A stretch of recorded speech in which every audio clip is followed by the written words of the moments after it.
Set theory के इस lecture में अब हम लोग को डिसजॉइंट सेट के लिए पढ़ना है।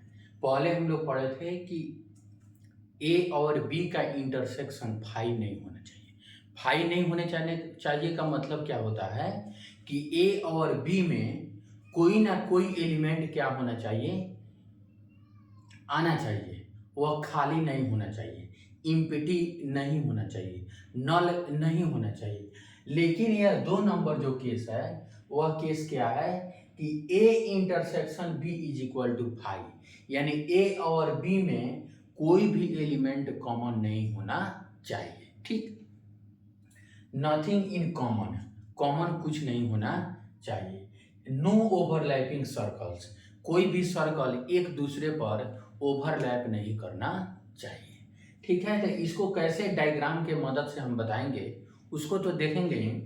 साथ में तीसरा केस जो है case for subset, case for subset, यानी A is subset of B, A is subset of B and B is superset of A, B is superset of A. तो इसको कैसे वेन डायग्राम के मदद से हम रिप्रेजेंट करेंगे उसको देखेंगे। एक नोट है कि if the Venn diagram are same then the sets are equal. दो सेट्स हो और यदि दोनों का वेन डायग्राम सेम हो तो वे दोनों सेट क्या होते हैं, इक्वल होते हैं। Equal set have the same number of elements, और यदि दो सेट इक्वल हो तो उनके पास सेम नंबर ऑफ एलिमेंट भी होता है।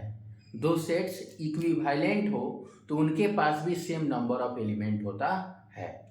दो सेट इक्वल हो तो उनके पास सेम नंबर ऑफ एलिमेंट तो होता ही है, साथ ही साथ सेम एलिमेंट्स भी होते हैं। यानी जो एलिमेंट सेट ए में होंगे सेम एलिमेंट सेट बी में भी होंगे। और यदि इक्विवेलेंट सेट होते हैं तो जितने number of element set A में है उतना ही number of element set B में होते हैं। ठीक है, तो इस नोट को समझ गए। यदि दो सेट्स का वेन डायग्राम सेम है तो ये दोनों सेट क्या है, इक्वल है। Equal sets have the same Venn diagram, यानी दो वेन डायग्राम यदि सेम हो तो उस सेट को क्या बोलेंगे, इक्वल सेट्स। तो अब हम देख रहे हैं केस नंबर 2, डिसजॉइंट सेट हो तो डिसजॉइंट सेट हो तो उसको कैसे वेन डायग्राम के मदद से रिप्रेजेंट करेंगे। और तीसरा है कि case of subset, case for subset, subset हो तो उसको कैसे वेन डायग्राम के मदद से रिप्रेजेंट करेंगे।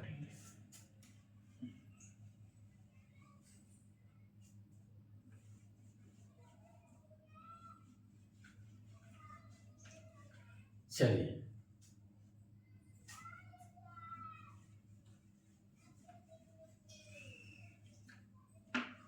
Case number 2। ठीक, अब चलिए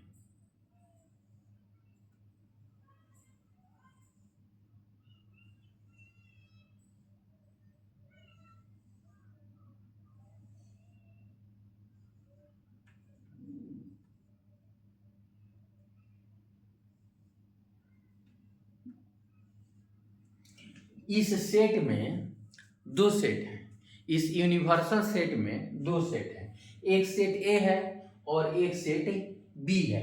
और यह वेन डायग्राम बनाया है किसका, सेट ए और सेट बी का। लेकिन इसमें कोई भी एलिमेंट क्या है, कॉमन नहीं है। जैसे अगर सेट ए लिखा जाए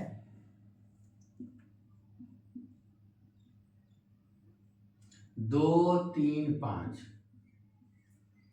ठीक, सेट बी लिखा जाए अल्फा बीटा और गामा, तो ए इंटरसेक्शन बी क्या है, फाई है। यहाँ ए इंटरसेक्शन बी क्या है, फाई है।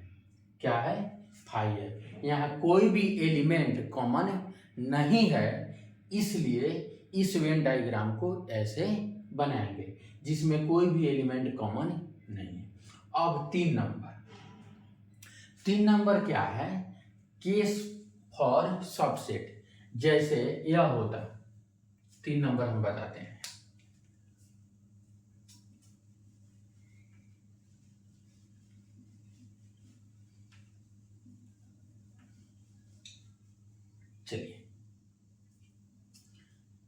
जैसे एक सेट होता है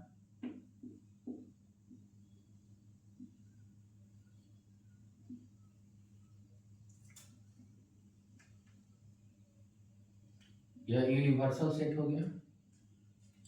एक सेट होता है ए, इस सेट का नाम रख दिए, कोई दिक्कत नहीं।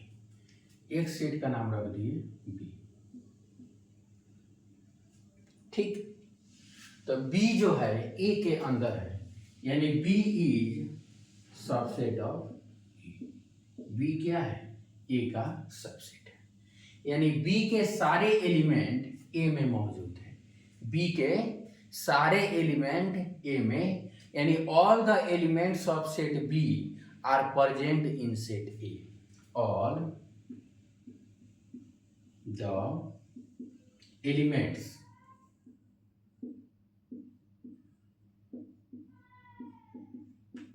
all the elements of set B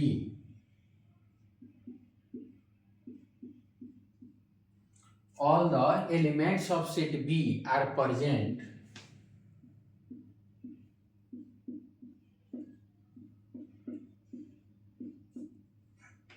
in set A, यानी B के सभी एलिमेंट सेट A में क्या है?